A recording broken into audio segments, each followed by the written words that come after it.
I'm out harvesting cherry twigs today for cough syrup for this winter. Now is the time to stock up because soon all of the energy is going to be back down in the roots.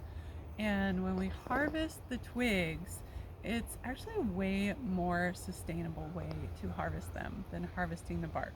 So find a smaller cherry tree like this that has lower branches and harvest it just like you would prune a fruit tree. So at one of the joints where like a smaller twig joins a bigger twig, and then you'll actually stimulate regrowth, and it will be a lot less likely that pests and disease will get in than if you harvested the bark.